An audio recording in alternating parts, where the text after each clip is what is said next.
Welcome to another episode of Iftar on Ahlulbayt TV with me, your host, Tasfira Jassa. Really pleased to have you all here today. We're making something that's really nice and filling and comforting as well. Now, this is a dish that was taught to me, many years ago after my marriage. And Marzia by Jafar, it was lovely. We used to go downstairs in Stanmore's kitchen when the children were at workshop. And we used to have like this little cookery group that went on. And this is where she taught this dish.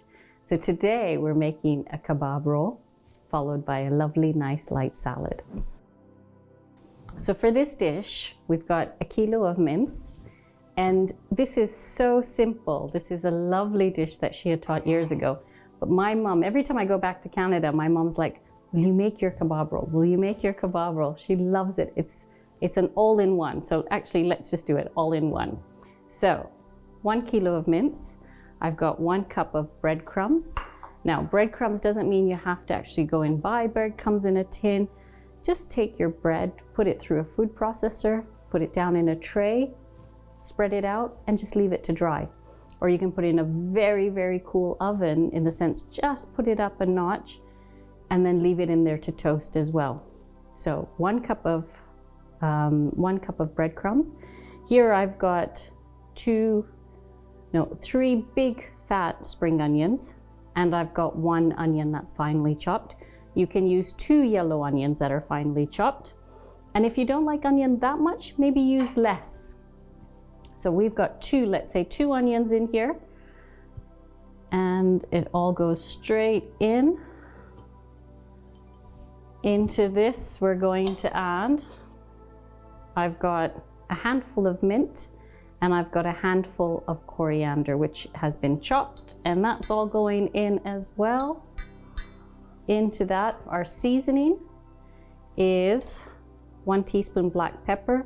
And you know, I normally don't, I do it in the mortar and pestle, and I don't grind it right down, so it's a bit bitty. I've got 1 teaspoon of salt and 1 teaspoon of the roasted cumin that's been powdered. All of that goes straight in, just like that. And to help us seasoning, we also have a teaspoon of garlic and ginger, freshly grated. Put that in. And the last of our seasoning, we have a tablespoon of, do you remember in one of the episodes we made a green masala, which was green chilies, coriander, lemon, everything. We mixed it all together. So this is our green masala. If you don't have green masala, don't worry, don't add it in. You'll just get a different flavored kebab, and that's fine. To help bind our kebab, we've got 1 egg. So in it goes, and all we're gonna do is mix it all together. And for that, I have some trusty gloves, because don't like the feel right now for some reason of the mince on my hands so much. And I'm gonna have to get right in there. All right, so I'm gonna put this on the side, and we're gonna give it a good mix.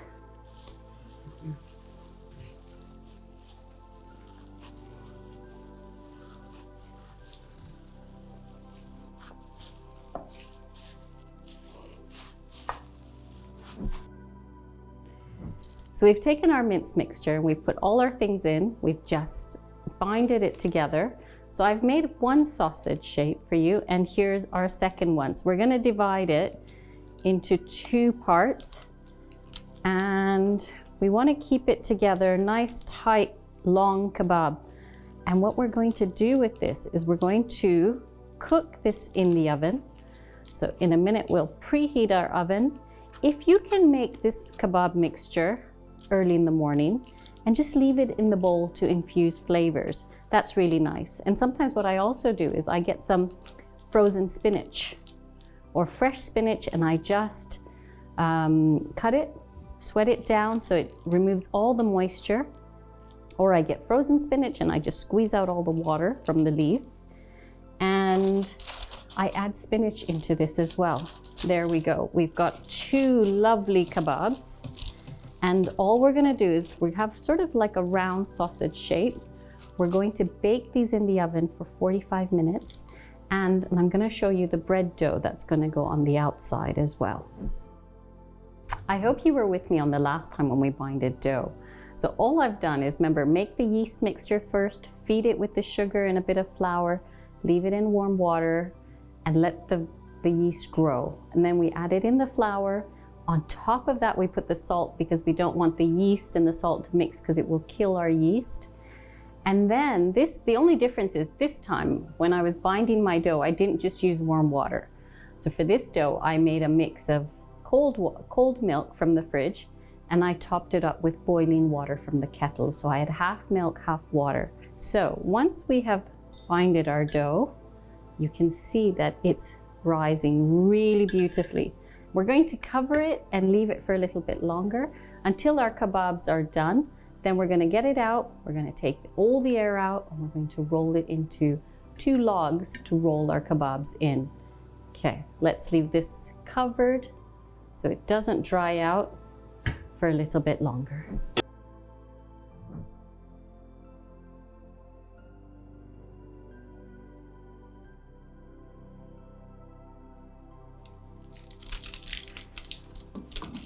Ooh, that smells so good. I can't tell you. So that's a huge kebab, right? But just wait till you see what we do with it. For now, I'm gonna put this aside. We're gonna let it cool down completely so we can work with it. And while it's cooling, we're gonna make a quick salad. So while our kebab is cooling, I said we'll make a quick salad. So this is kind of my little take on almost like a healthy tabbouleh, but it's not really. So we're just gonna call it a salad.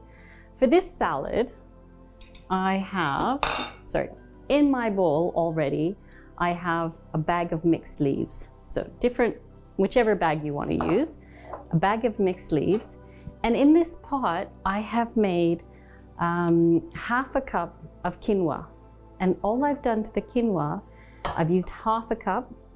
So when you cook quinoa, you double the water, just like rice. So 1 cup of cold water, I put 1 vegetable stock cube, I crumbled it into the water, and then I washed with a very fine sieve, I washed my quinoa and I put it in there. Bring it to the boil, and then I covered it with the lid and I put it on low heat. Left it there for about 15 minutes, forgot about it, came back to it, and all I did, you can take a fork, I had a spatula, and I fluffed up the, I'm gonna call it kernels, but I'm not sure, of the quinoa. And you can see that once it's cooked, you'll see like a white tail. There's, in the grains, when it releases this white tail, it's pretty much cooked. That's it.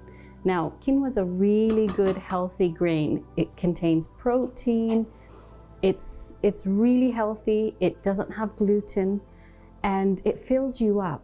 So what I used to do with Sukaina when she was little, Sukaina didn't eat much. And I used to mix rice and quinoa together just for her to get extra protein. I used to make, she was very fussy, I used to make, I don't know if you remember, there was the cheeky kebabs, which were chicken kebabs. And I used chicken mince, grated in lots of vegetables. It was carrot and courgettes, a bit of green onion, and I think I put pepper in at the time. And we made kebabs, we made flat ones with the quinoa in it because it filled her up and she wouldn't want to eat the bread. She was really fussy. So if you remember that, we made that together as well. So quinoa can be used in lots of different things. Right now we made our kebab and we used breadcrumbs. If you didn't want to do it with breadcrumbs, put some quinoa in. It's gonna absorb some of that liquid as well. Not as well as breadcrumbs, but it will still do that job. All right, for this salad, I have an empty bowl into which I am putting 1 cucumber chopped. I've got a handful of cherry tomatoes, and all I've done is quarter them. So everything's going straight in. This is so simple. Now, if I had colored peppers, I'd put some colored peppers in as well. You know, just some red and yellow maybe a bit of orange just for a bit of color.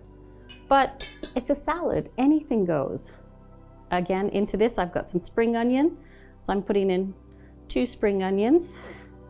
Mine were quite big, as you can see. So if you like onion, you like red onion, chop up some red onion and put some really thinly chopped red onion into it.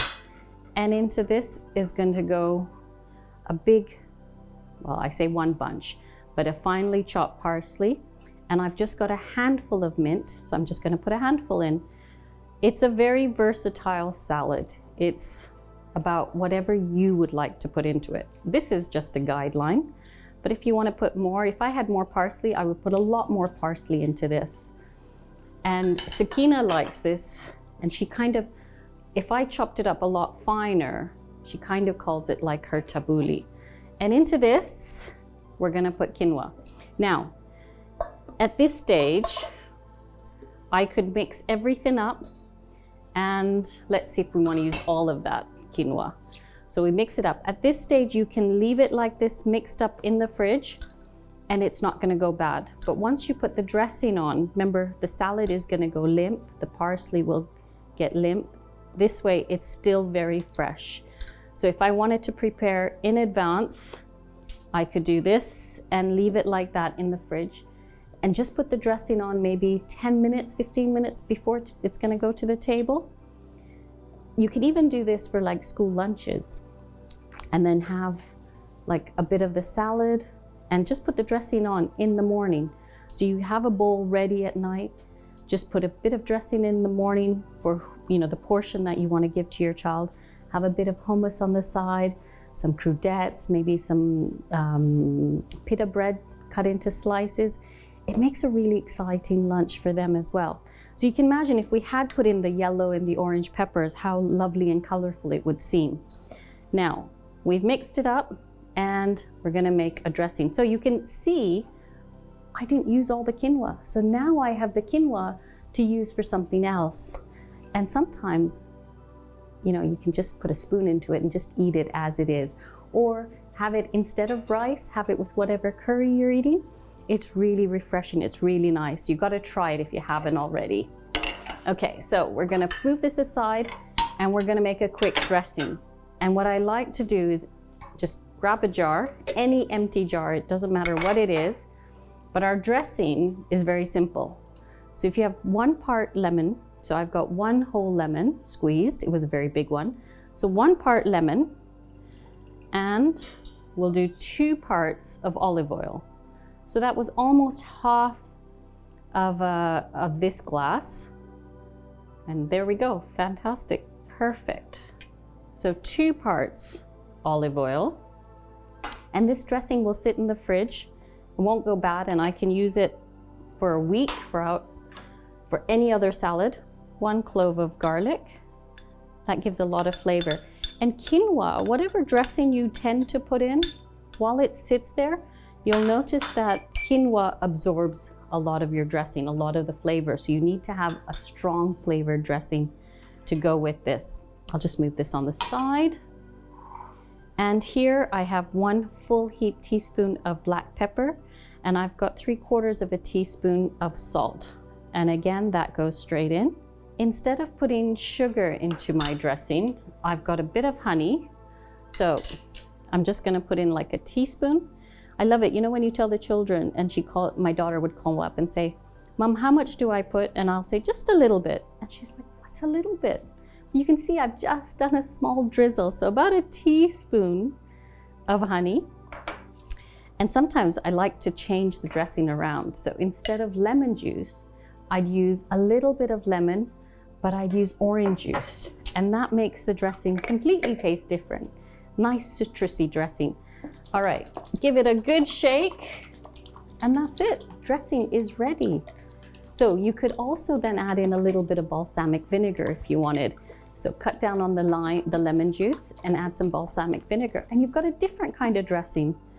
Dressing doesn't have to be bought at the supermarket. It's healthier when you make it at home because you know exactly what goes into your dressing. Some of the E numbers and the preservatives in dressing, Imagine how long it sits on a shelf and then it sits in your fridge, because how much dressing do you use? Just a little bit at a time. So it's always healthier to make your own dressing as much as possible. And if you remember, we already made a different kind of dressing with sun-dried tomatoes and whole grain mustard. So you can adapt and experiment with whatever you want to put into your dressing. Now, this is ready. So all we have to do is pour this onto our salad. There you go, our dressing is ready. I'm gonna give it one more shake because our pepper's going to the bottom. So just before you pour, remember to shake your dressing just to make sure all your flavors are there. And we're gonna pour it on top. And we're just gonna give it a mix. And this salad is done. So this salad is going to go just on a bed of mixed lettuce leaves. That's it, it's ready. So now let's get our dough, and we're ready to put our kebab into our dough. So our dough had risen, it was coming out of the bowl. All I've done is literally, I made a rectangle, which I'm gonna show you just now. And the dough's nice and soft, so you don't really have to roll it a lot, but you'll roll it maybe a little, otherwise you'll use your hands. And then I have covered my kebab in the dough. Ideally, if I could leave it for about maybe 20 minutes, not even 30, the dough will again start to rise a little bit more and I'll get more bread out of this. But we're going to do it and then we're gonna egg wash it and put it straight into the oven. So here, I've literally divided my dough into 2 parts and it's so soft you can see. So just a little bit bigger than our kebab. And then what we want to do is take our kebab and put it inside. Now, because it's so soft, I need to make sure that there's flour underneath. There we go. And all we're gonna do is wrap our kebab in the dough. And that's how simple it is. But when it goes to the table, it looks really, really nice. And I remember, obviously, I've made 2, but you can make one long, very big, if you want it to be a centerpiece on the table. You can do one very big, long kebab, and that's fine. As long as you can fit it into your tray, it looks really, really nice. Now, by making 2, remember, Maher Ramadan, we're always looking for something for a rainy day. So you can make it, bake it, and then freeze it. So one day when you don't fancy cooking, all you have to do is take one of the logs out from the freezer, and it makes life so much easier for you. So all I've done is I've pinched my dough together, and inshallah it won't split apart. This is my kebab paper, which I'm gonna take and dispose of. So we've got a fresh baking paper on our tray to lay our kebab down on. Okay, there we go. So ideally, if there was time, we would leave it and let the dough rise again, but it's fine. If we don't have time and you've got to get it straight out, just egg wash it to give it a nice golden color. And on top of this, you can put black onion seeds. You can put different kinds of seeds if you like more of a crunch. Today, I'm using black and roasted sesame seeds. So it's gonna have a black and yellow color, not quite the white sesame seeds that are just raw, but the roasted ones have a different flavor. And black sesame seeds especially are really good for hair growth. So if you're starting to lose your hair, maybe just a tablespoon of black sesame seeds every morning. Someone told me to take sesame oil and put it on your hair for hair growth. So that's something you could try if you're having this problem. Now, all we've done is egg washed our bread, and we're gonna sprinkle on some sesame seeds just to make it look really nice and special. So on it goes like that. Now, if we leave it to prove a little bit longer, we actually get this really big bread that goes around our kebab. So one to serve and one for the freezer, remember. Otherwise, if you have a lot of people coming for dinner, Make one big long one as long as you can fit it into your tray. Okay, this is going into the oven for about 20-25 minutes, and then we'll get it out and see what it looks like then. These smell good. The way to know that bread is done is you get a hollow sound, so listen here. Can you hear the hollowness of the bread? That tells us that the bread is cooked. So let me slice one of these and you can see what it looks like on the inside. My dough mixture went a little bit soft, so it hasn't completely held its shape and it's kind of drooped down a little bit, but that's okay. Sometimes these things happen in the kitchen and that's absolutely fine. So it's just come out of the oven. Ideally, you want to let it sit for just a couple of minutes. Oh, that smells so good. So this, a slice of kebab roll with a bit of a salad on the side is just so filling. And a bit of sauce, whether it's ketchup for you or chili sauce, you just can't go wrong. Alhamdulillah, it's been a lovely day cooking with you today. We've made one for today and one for a rainy day. Now, if you want to put it away in the freezer for another day, cook it a little bit less. You don't want it to brown, because when you do take it out of the freezer, you're going to put it back in the oven to just warm it through. So cook it so it's a bit white, give it maybe 10 minutes or so less. And then when you pull it out of the freezer, you can warm it up and it'll get nice and crusty on the outside again. So we've today made Marzia Auntie's kebab roll with a nice quinoa salad. Inshallah, I hope you've enjoyed baking with me today. I had a lovely time and I look forward to seeing you again on the next episode of Iftar. Take care. Ma salama.